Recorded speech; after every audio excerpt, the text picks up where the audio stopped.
7h30, vous écoutez Impact FM. Impact FM, l'info-région avec Olivier Tomezzoli. Les artisans réunis de retour dans le cortège du dimanche du Létard et de Stavelot avec aussi les petits pans tant attendus par le public. Isaline Bonaventure met un terme à sa carrière de joueuse de tennis professionnelle. L'ancienne 81e joueuse mondiale, 30 ans aujourd'hui, l'a annoncé sur les réseaux hier soir. Et en football, Stavelot se dirige de plus en plus vers la 3e provinciale. Lourde défaite hier soir à Sprimont en match avancé. Jeudi 27 mars, le développement des titres de l'info de l'arrondissement. Présentation Olivier Tomezzoli.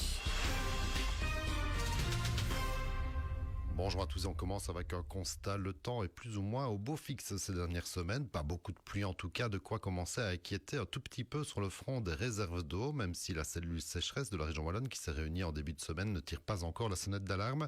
Et même si les débits se situent globalement sous les niveaux minimums observés habituellement pour la saison, comme sur l'Amblève par exemple. Concernant les barrages réservoirs, la situation est normale pour la période, excepté pour le barrage de la Vesdre à Eupen, lequel a déjà atteint la cote minimale. Une sécheresse qui augmente le risque d'incendie dans la nature. Le drapeau rouge reste hissé pour rappel dans certaines zones sensibles de la réserve naturelle de Haute-Fagne. Et enfin, la distribution publique d'eau ne rencontre actuellement aucune difficulté grâce à une bonne recharge, bien qu'on observe une baisse des débits des captages depuis le mois de février, conclut la cellule sécheresse. Une nouvelle évaluation sera effectuée mi-avril. Direction Stavelot où la température monte en vue du Létard et de ce week-end. Le cortège du dimanche comptera une trentaine de groupes, en grande partie stavelotains, dont 9 qui participent au concours. Il y a aussi les sociétés musicales ou encore les Blancs Moussis pour clôturer le cortège comme il se doit. Et juste devant l'émulation qui escortera comme d'hab les BM, on va retrouver les artisans réunis qui font leur grand retour dans le cortège dominical du Létard après près de 20 ans d'absence. Un retour qui se prépare autour du char, un four à pain ou plutôt même un four à pan, comme nous l'explique Yves Delvaux, président du Chœur Royal des Artisans Réunis de Stavelot. En wallon, en réalité, c'est des petits pains, des petits bonbons à la cannelle qui sont très très goûtus. Et comme le président du comité des fêtes s'est réjoui l'autre jour et on riait, sont un peu, c'est vrai, un peu durs de décoffrage, mais très très bons, très goûtus. Et il ne faut pas de casque, comme il avait dit, et il ne faut certainement pas de marteau-piqueur pour les manger. Vous allez les cuire là, sur votre char ? Ils sont déjà cuits, donc on a profité ici dans le courant du mois de février pour déjà les préparer. Donc ils sont déjà tous en boîte. On en a fait 4000 plus ou moins. Donc il n'y a aucun problème, on saura faire plaisir à tout le public. Beaucoup d'artisans sont soit de Blancs Moussis, soit de Pinteux, soit Vive la Fête, soit Ribouldègue. On a lancé l'invitation à tout le monde et nous sommes une vingtaine, que ce soit Blancs Moussis, Pinteux ou autres, et même quelques Malmédiens, et pour refaire le groupe, une vingtaine d'adultes et je dirais 5 ou 6 enfants. Et à côté de ça, les autres restent soit de Blancs Moussis, soit de Pinteux ou Ribouldègue ou quoi que ce soit.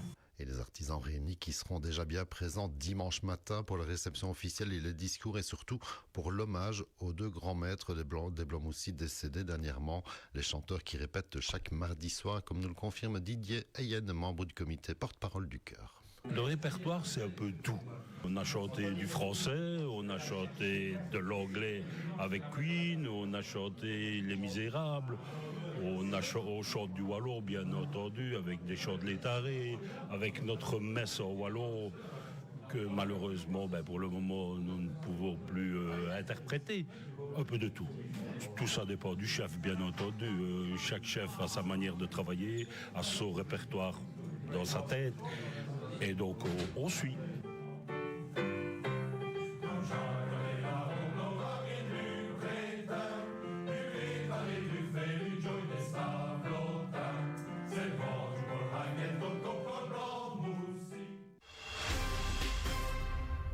Une infotennis pour poursuivre, on s'y attendait depuis un moment déjà, c'est officiel depuis hier soir. Isaline Bonaventure met un terme à sa carrière au plus haut niveau. La Stavelotaine, qui a été 81e joueuse mondiale, a donc décidé de se retirer du circuit à 30 ans, minée par les blessures au genou à répétition depuis quelques années déjà. Elle a fait l'annonce sur les réseaux dans une vidéo qu'elle a partagée, dont voici les extraits principaux.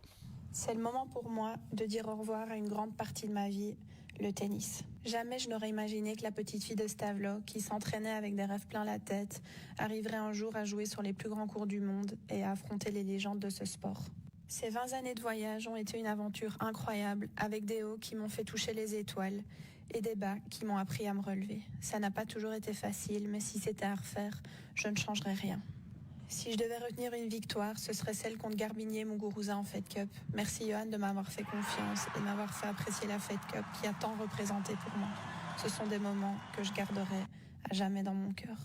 Merci à mes parents d'avoir osé me laisser partir seule aux Pays-Bas à l'âge de 13 ans pour poursuivre mes rêves. Merci à mes frères d'avoir accepté de passer du club Med au camping pour que l'on puisse financer mon tennis.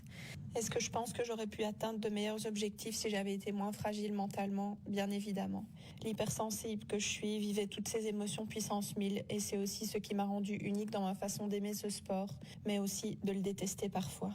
Merci pour tout, signé Isa, la joueuse la plus difficile à coacher, mais qui j'espère vous a rendu fière.